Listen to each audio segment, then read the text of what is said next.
Bonjour, bonsoir à tous, vous qui regardez les vidéos, que ce soit le jour ou la nuit, ici DVD Pro Catch.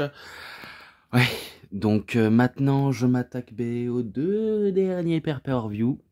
Oui, mais de l'année 2016. Bien sûr, je n'ai pas tout complète, mais au moins ça vous laisse au moins idée de quoi il s'agit. Je vais vous présenter le premier, même si vous voyez pas non plus de quoi je veux dire, parce que c'est vrai que je parle de tout et de rien, mais laissez-moi vous le montrer. Payback 2016, donc c'est celui-là qu'on va parler. Et pour revenir, un message de YouTube, enfin sur YouTube, comme quoi je devrais grandir. Ah bon? Alors que je suis presque dans l'approche de l'âge adulte et que je dois grandir. Bien sûr, c'est du taquinage, hein, donc je tenais à dire ça avec du taquinage parce que je pense pas que c'est un abonné qui disait ça ou alors un qui veut découvrir la chaîne. Alors que je me suis posé des questions, pourquoi il me dit ça, patati patata. Voilà. Des choses, des mille questions à se poser. Et pour revenir à Cinoche, ou Cinéfilm, ou plutôt ah là là, j'arrive plus à parler, comme ça. WWE Réseau Souvenir.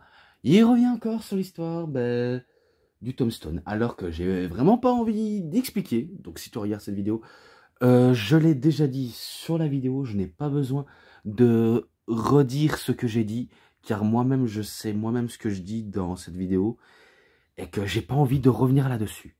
D'accord? J'ai pas envie de revenir là-dessus. Et sur mon Instagram, si vous avez bien vu, j'ai acheté les deux jeux que j'ai achetés au Cora. De ma région, bien sûr. Et en plus, c'est un magasin que j'adorais y aller quand j'étais tout gamin. Et que je vais toujours. Ah, bon, sans trop tarder, on va voir ça. Donc là, on voit Roman Reigns et AJ Styles. Et là, on voit tout ce qu'il y a là. Et que je m'attaque d'abord au kick-off. Alors, le premier match du kick-off, c'était Dolph Ziggler contre Baron Corbin. Oui. D'ailleurs, le match va être court, hein, parce que je me rappelle un coup que Corbin domine. Et ben, il y a le comeback de Dolph Ziggler. Il enchaîne ses movesets habituels. Et après, il se fait redémolir. Une grosse domination de Corbin qui savourait le moment, mais ça va lui coûter cher car ça va le faire surprendre avec un petit paquet. Et c'est victoire de Dolph Ziggler. Donc ce match-là, je le mets, allez, 3,20. Et le deuxième match, Kalisto contre Ryback pour le titre des États-Unis. Donc Kalisto met son titre en jeu. Et Ryback, bien sûr, il sous-estime les gens de petite taille. Pourtant, la foule n'est pas dupe. Il chante You Can Wrestle I Ryback, l'air de dire tu sais pas catcher. Tandis que Kalisto, lui, il nous sort ses moves fétiches. L'une d'entre elles, quand il a voulu faire un genre de tourbillon comme un topé suicidaire à l'extérieur, il manque de se rater, mais heureusement que Ryback l'est sauvé à l'atterrissage.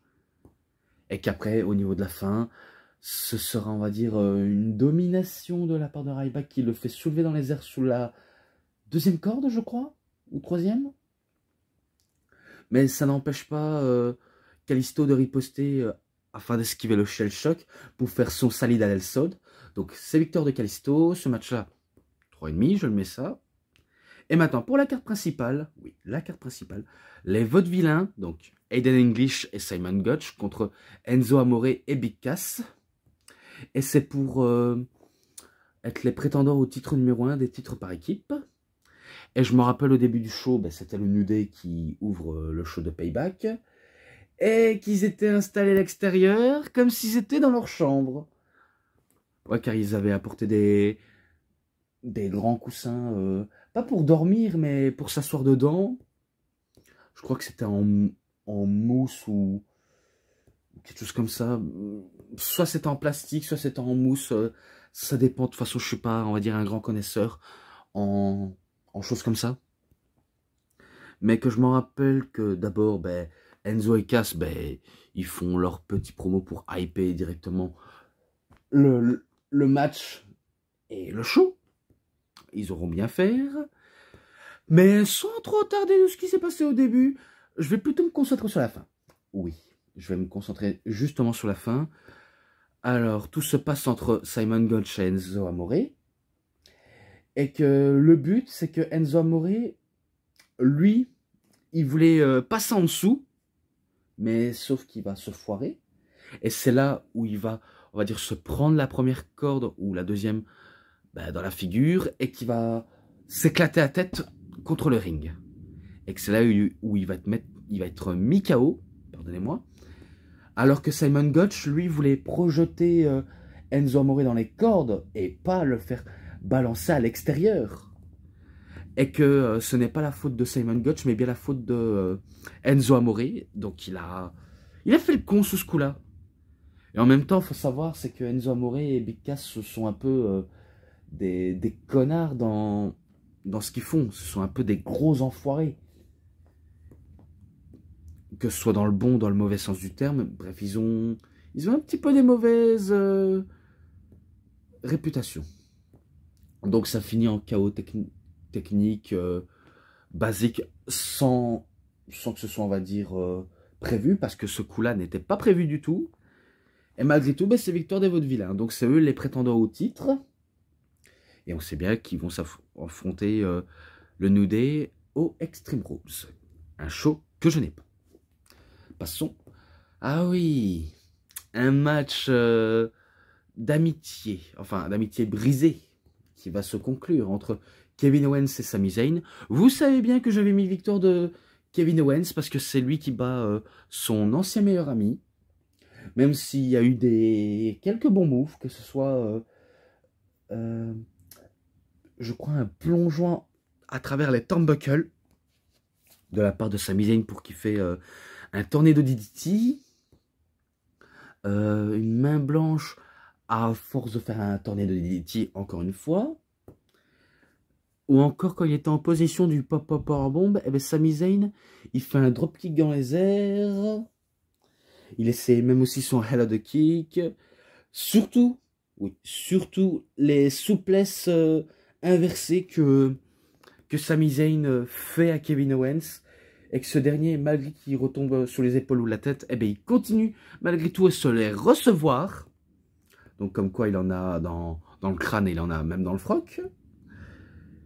Et que après le coup de trop que Sami a subi, qu'il est à son comble de la rupture de la défaite, il se fait manger un pop-up powerbomb et c'est victoire de Kevin Owens pour la victoire.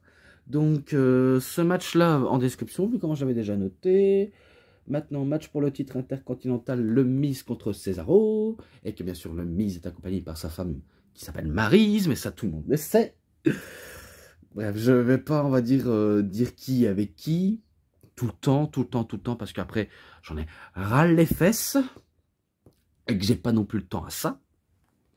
Et que lorsque je parlais d'un hors-sujet, je ferai bientôt un hors-sujet, mais ça, je n'en dis pas plus, vous le saurez plus si vous êtes attentif à ce que je dis, parce que oui, je parle très très vite, oui, je parle des choses qui n'ont peut-être pas de sens, mais que voulez-vous, je merde moi-même mes propres trucs, sans que cela me dérange, mais ça me dérange un tout petit peu quand je pars dans tous les sens et que je suis ailleurs, je suis dans la lune.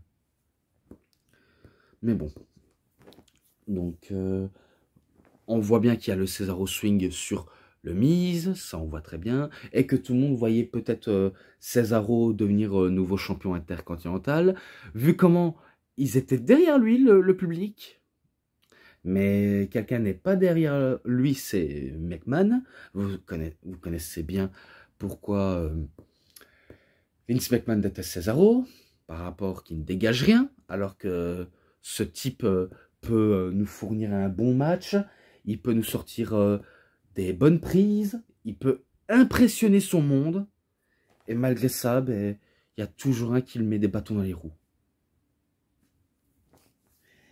Et si je crois bien, il y avait distraction de Maryse, et le Miz en profite pour soit lui faire un Skull Crushing Finale, ou alors de lui faire un roll-up pour la victoire, pour lui voler le match. Pourtant, je l'ai vu il y a quelques jours. Et lorsque j'ai voulu refaire Vous voyez, allez, le genre de petits montages que je fais en mettant des petits logos que vous voyez, que ce soit en bas à droite ou en bas à gauche, ou en haut à droite, en haut à gauche, et qu'il y a mon Instagram et mon YouTube tout en bas. Eh ben, lorsque j'ai voulu, on va dire, leur remettre ça, on va dire, de manière concrète, eh ben, le chargement, il ramait. Il ramait, ça me plaisait pas. Et c'est ça ce qui me force à me refaire, parce que déjà, je dois me refaire le truc que je suis en train de faire actuellement. Donc, c'est pas une partie de plaisir pour moi, c'est pas un parcours de santé. Voilà. Donc, on va dire victoire du mise. Et par contre, je n'ai pas dit au niveau du match par équipe. Ce match par équipe, je le mets 3,20. Pour le mise et Cesaro, je lui mets 3,40. Je lui mets ça. Et maintenant, Dean Ambrose contre Chris Jericho. On va dire leur tout premier affrontement. Et qui, oui, c'est leur premier affrontement. Je pense que c'est exactement le cas.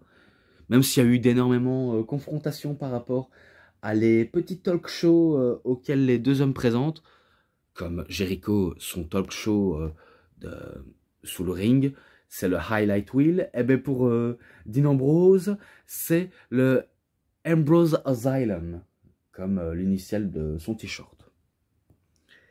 Et qu'il avait comme plante fétiche préféré des fans, qui a plutôt admiré les fans, même si c'est un petit peu ridicule en soi, mais c'est bien, on va dire, bien amené, vu quand c'est drôle, il y a quelque chose de pas si ridicule à ce point-là. Eh ben, je veux parler de Mitch. Oui, leur plante. La plante de Dean Ambrose, c'est pas leur plante, qu'est-ce que je raconte? Oui, la plante de Dean Ambrose, auquel on sait bien, lors du lendemain, si je crois bien le lendemain de Payback, il ne doit plus présenter le Ambrose Asylum et Jericho lui explosera la plante Mitch dans le crâne. Et que, voilà, il est mort Mitch, RIP. Mais bon, donc rien de spécial si ce n'est que les deux peuvent nous fournir un bon match, même s'il y en a qui voient pas trop l'intérêt. Pourtant, il faut avoir de l'intérêt pour avoir regardé ce match. C'est juste qu'il n'a pas non plus été si bien vu par rapport à ce que c'est un petit peu, on va dire, limité ou lent. Je sais pas ce que vous en pensez quand vous regardez ce match-là, mais moi, j'essaie de tout le temps donner une incohérence. S'il y a un match qui me hyperait moins, j'aurais dit « Oh, celui-là, il me donne pas envie ». Mais là, j'avais un peu apprécié, j'avais un petit peu apprécié. C'est parce que j'ai pas forcément l'envie de dire tout des choses, parce qu'après, je me fatigue, je vous fatigue, tout le monde se fatigue. Même si je me rappelle des tentatives de Walls of Jericho sur Ambrose, mais sauf que il renverse la cadence, Dean. Et lorsqu'il était prêt en Dirty Deeds, eh ben, Jericho ne veut pas se laisser partir en Dirty Deeds. Peu importe les coups fétiches, que ce soit The Lion Saut, la diagonale du fou, est-ce que vous voulez. À la fin, si je crois bien, Dean chope les bras de Chris Jericho. Jericho ne veut absolument pas partir, mais Dean Ambrose ne veut pas lécher. Ah là, lécher. Non, pas lécher. Ne dites pas ce que j'ai pas dit. Je veux pas dire lécher. Je veux dire laisser l'occasion de se laisser retirer de sa prise. Donc il fait des coups de genoux dans l'abdomen pour partir en Dirty Deeds. Donc victoire de Dean Ambrose. Ce match-là, je pense pas déjà l'avoir noté, mais je mets 3,60. Je le mets ça. Et là, match pour le titre féminin de Raw, même si c'est pas, ils l'ont pas appelé titre féminin de Raw, c'était titre féminin seulement. Donc Charlotte, ou Charlotte Flair, accompagnée par son papa Ric Flair, contre Natalya, que elle n'est pas accompagnée par son papa, mais par son oncle, nommé Bret Hart. Oui.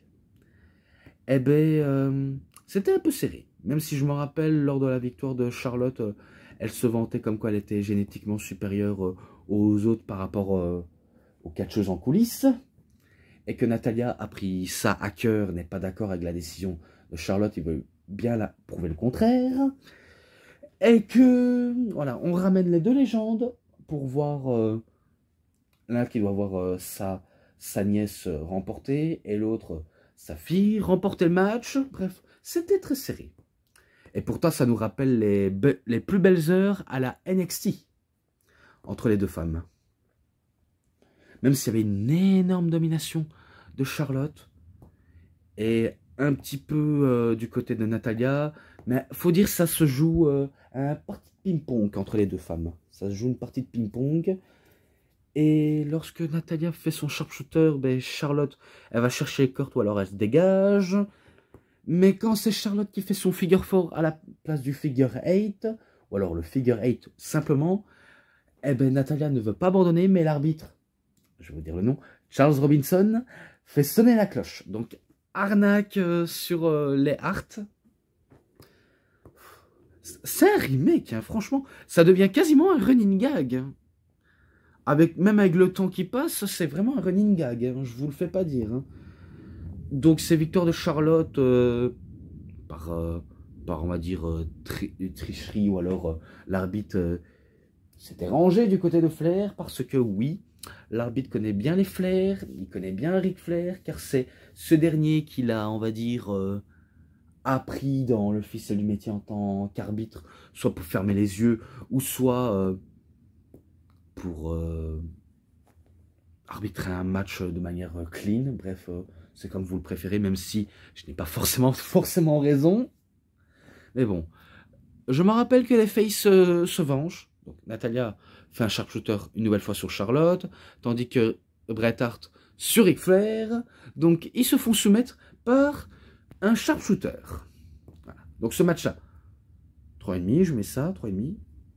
Et là, le dernier pour la fin, le main event pour le titre du monde poids lourd de la WWE, Roman Reigns contre AJ Styles.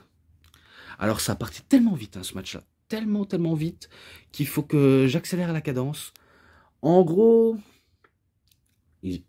ils ont fait, on va dire, échange de force, échange de prise, échange de technique, même si AJ Styles est plus technique que Roman Reigns et que on pensait, franchement, on pensait que AJ pourrait créer la surprise à cette période-là.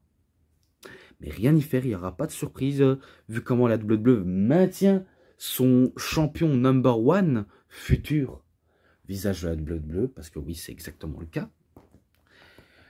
Et que lorsque je me rappelle quand Roman Reigns est à l'extérieur du ring, eh ben, il se fait accueillir par un Phenomenal Forearm, donc un coup d'avant-bras volant dans la figure, et que Roman se fait compter. AJ tente de le faire traîner, mais sauf que Roman fait exprès de se tomber. Et du coup, ça n'a pas laissé le choix à AJ de remonter sur le ring pour remporter par disqualification. Non, par décompte extérieur, pardonnez-moi. Donc, il remporte le match par décompte extérieur. Sauf que Shane arrive en disant qu'il n'est pas d'accord, il doit avoir une vraie fin. Donc, pour ça, on relance le match, mais c'est un match où il n'y a pas de décompte extérieur. Donc là, cette fois-ci, ils peuvent aller à l'extérieur comme à l'intérieur du ring. Mais après que AJ ait tenté, je sais pas ce qu'il voulait faire, son 450 splash ou une attaque frontale. Mais tout ce que je sais, il a voulu essayer de l'attaquer.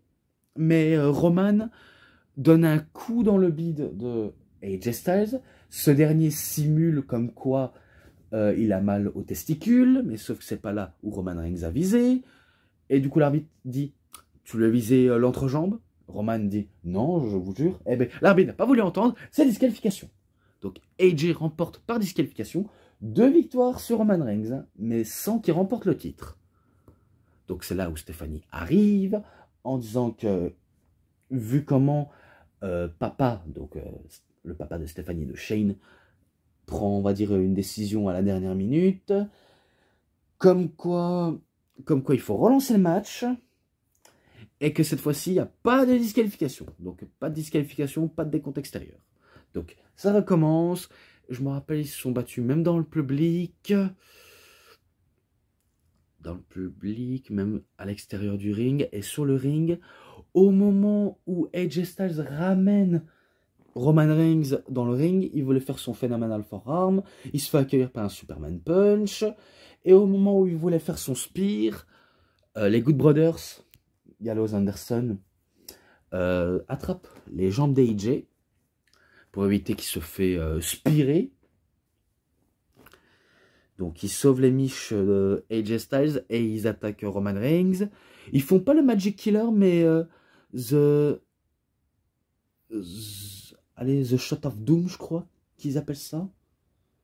Et après, les Usos arrivent pour attaquer les Good Brothers. Tandis que AJ continue son attaque sur Roman Reigns. Il avait fait un premier temps un Phenomenal Forearm sans avoir la victoire. Et après, lorsqu'il est remonté sur la troisième corde, eh ben, il se fait, on va dire, balancer sur les Good Brothers et les Usos. C'est là où Roman Reigns décide de prendre de l'élan pour faire son topé suicidaire. Il ramène AJ dans le ring. Sauf que AJ, après être envoyé à l'extérieur, eh ben, Roman Reigns voulait faire son Superman Punch. Et Roman Reigns, ben, il se fait guillotiner, exactement. Parce que AJ a fait une guillotine. Il voulait partir pour son 450 splash, mais ça n'a rien suffi. Il attend que Roman se lève pour qu'il fasse son Phenomenal Forearm. Roman Reigns esquive et il le spire. Un coup que AJ s'allonge dans les cordes. Et là, je me rappelle bien, il lui fait une petite poussette derrière à la tête en disant « Fais-moi le tomber ». Je ne sais pas si vous avez remarqué, mais moi, j'ai vu ça. Ça casse un petit peu le code et le mythe, mais au moins, je l'ai dit. Donc, victoire de Roman Reigns, en description, vu comment j'avais déjà noté. Et maintenant, avant qu'on se quitte, je vais un petit peu couper la vidéo, parce que je vais vous montrer comme ça, vous allez peut-être me croire. Et avant que je donne ma décision finale sur le DVD, donc à tout de suite. Donc voilà, je suis revenu et j'ai dû me préparer, bien sûr, j'ai dû un petit peu m'hydrater pour un peu me préparer, que je vous montre. Tout d'abord, allez, je vais achever ça, même si j'ai dit avant que je vous montre ça, j'achèverai ça.